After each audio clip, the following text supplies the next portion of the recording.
An incompetent teacher takes advantage of her students to raise money for breast implants.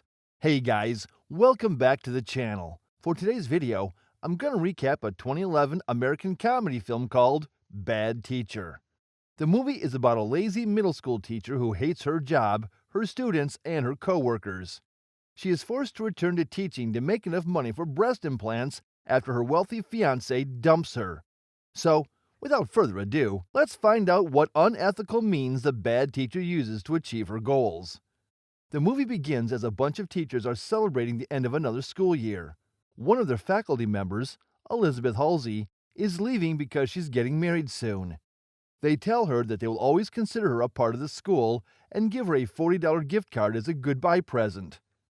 Elizabeth is then asked to give a goodbye speech. She begins by saying that she's going to miss her students the most. It doesn't seem like it, though. A flashback shows how she avoided interacting with or helping her student. She then reveals how she would have loved to know more about her colleagues. Yet, another flashback reveals how she turned away from the birthday celebration of a colleague. Her excuse is that between 4 classes and a wedding to plan, she just didn't have enough time. Her speech ends with her claiming that she doesn't need a blackboard or a classroom to set an example. Moments later, she carelessly pulls her car out of the parking lot while smoking marijuana and almost crashes into the school bus. Just as she drives off, she yells, "Adios, bitches!" Elizabeth returns home and tells her rich fiancé Mark that they are going to have sex, without realizing that his mother is there as well. Mark tells Elizabeth that she has spent around $16,000 in the last month. So, while Mark is trying to talk to her about it, his mother keeps interrupting, saying that she knows Elizabeth is a gold digger. Elizabeth denies all accusations, but to prove that she's right, Mark's mother asks her when Mark's birthday is, which leaves Elizabeth speechless. Upon finding out that his birthday is today, she hands him the gift card she got from the school as his birthday present. But Mark has seen her true colors by now and calls off the engagement. In an attempt to convince Mark, she lies to him, saying that she's pregnant. But Mark doesn't believe her. Fast forward to 3 months.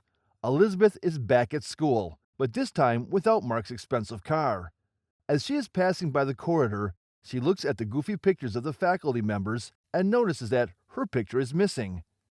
A teacher named Amy sees her walking by and initiates a conversation. She tells Elizabeth how sad she is because her relationship ended. Elizabeth lies to her that she caught Mark cheating on her with another man. So, while Amy feels sorry for Elizabeth, she continues the conversation by taunting Elizabeth about how she went through last year by doing the bare minimum, which will be unacceptable this year. Later, Elizabeth is sitting in the classroom looking at a magazine encircling pictures of women with big breasts. That's when a fellow teacher, Lynn, shows up and invites Elizabeth for lunch. At lunch, Elizabeth talks about how she's looking to settle down with a guy who's gonna take care of her. Lynn agrees with her until she reveals that she's gonna get breast implants to make that possible, since it's hard to compete with Barbie types. That night, Elizabeth is on her hunt to find an eligible bachelor when she meets a rich guy at a bar who offers to take her on his boat. Elizabeth figures out that he's married and starts flirting with his associate instead. During the makeout session, Elizabeth finds out that he's just an associate who's looking to become an occupational therapist after his training ends. Elizabeth gets annoyed and tells him there's no way she's ever gonna marry an occupational therapist.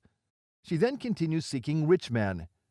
The new school year starts the next day, so while all the other teachers are hyped about it, Elizabeth shows up to class with a terrible hangover and puts on a movie for the students to watch while she takes a nap. At lunch, Elizabeth meets Russell, the gym teacher, who asks her out on a date. But since Russell is not a wealthy man, she blows him off by saying that she doesn't date coworkers. Moments later, Amy shows up to criticize Elizabeth for showing a movie on the first day of school. Elizabeth takes offense and leaves. Later, Elizabeth notices an attractive man in the corridor. The man is named Scott Delacourt, who's been hired as a new substitute teacher. Seeing him wearing an expensive watch, Elizabeth turns on her charm and starts flirting with him. Scott tells Elizabeth that his grandfather designed the watch and that it's their family business. To find out more about Scott, Elizabeth asks him if he's moved to town with his family. Turns out, Scott is single. It's been over a year since he broke up with his girlfriend Catherine, but still has her picture as his wallpaper. He proceeds to show Elizabeth her picture, but the only thing that Elizabeth focuses on is her big breasts. The very next day, Elizabeth visits a clinic where she can get silicone implants. But, to her surprise, it's going to cost $9,300. Elizabeth calls several different people, including Mark, to get some money, but no one is willing to give her a penny. She then gets drunk with her roommate, who tells her that he's short on rent this month. After class, Elizabeth finds out about a car wash show that raised around $6,000 last year.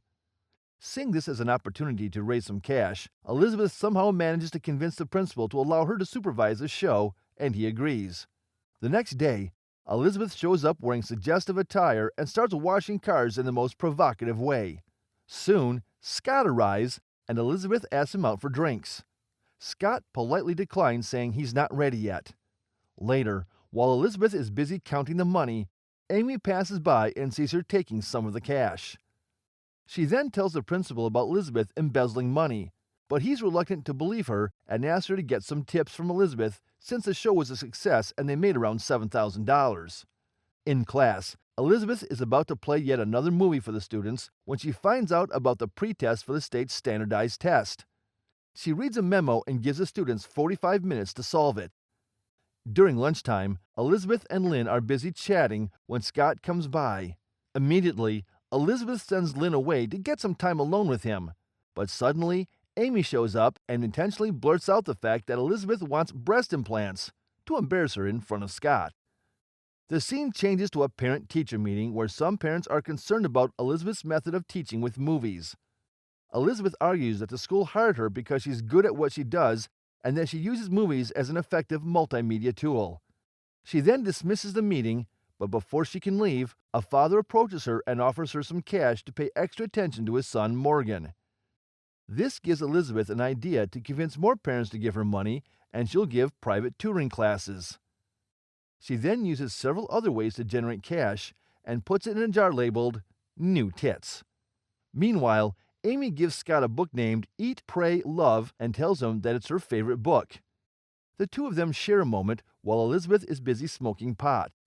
Later, at the school ball, Russell hits on Elizabeth once again, but she ignores him and starts dancing obnoxiously with Scott. Next, Scott pulls Elizabeth into the corridor and confesses that he's interested in Amy. Jealous, Elizabeth tells him that Amy is a lesbian and she's using him for his money. Upon returning back, Elizabeth goes up to Russell and tells him that they should get high, while also convincing Lynn to join. Once Lynn leaves, the two of them get cozy and spend their time in the gym room. Soon, it's Christmas, and one of Elizabeth's students invites her to his house for dinner. She has no interest in anything but the food. Later, she gives the boys some bad advice and leaves.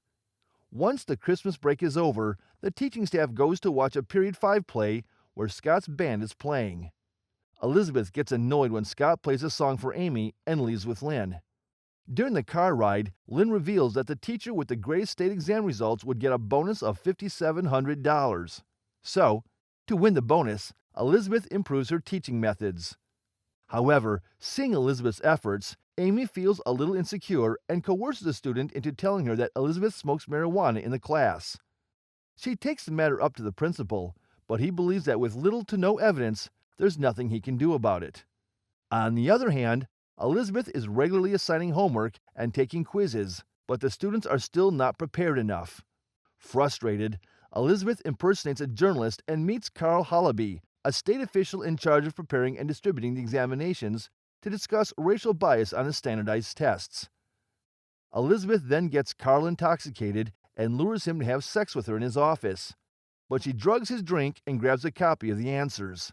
Once the results come out, everyone's shocked to discover that Elizabeth's class aced the test and she receives the bonus. Amy is skeptical about Elizabeth, but half-heartedly congratulates her. Elizabeth then hears about a field that Amy and Scott would be supervising, and after she books an appointment at the clinic, she spreads poison ivy on an apple and leaves it on Amy's desk. Turns out, Amy gets blisters on her face and is unable to go. So, while Amy is busy finding evidence against Elizabeth, she seduces Scott throughout the trip. Back in school, Amy swaps her desk with Elizabeth's to fool the janitor into opening the drawers.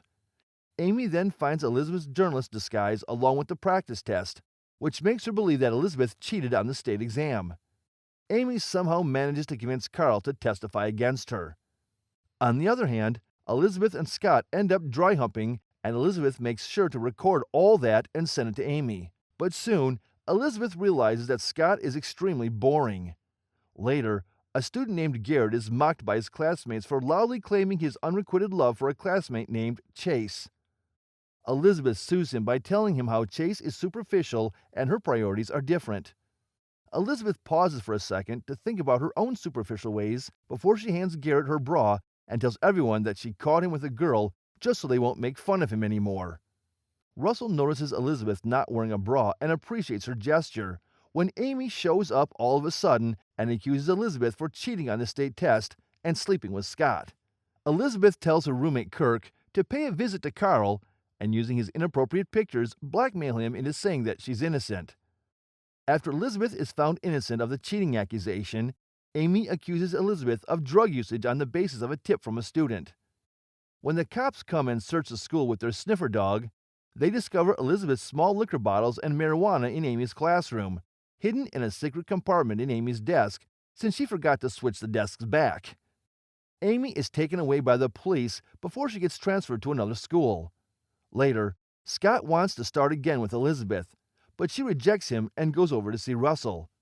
Turns out, the two have a lot in common. The movie ends with Elizabeth deciding not to get the breast implants and starting a new job as a guidance counselor at the school. With that being said, this is it for today's video. Let us know what you thought about the movie in the comments section below. Thanks for watching.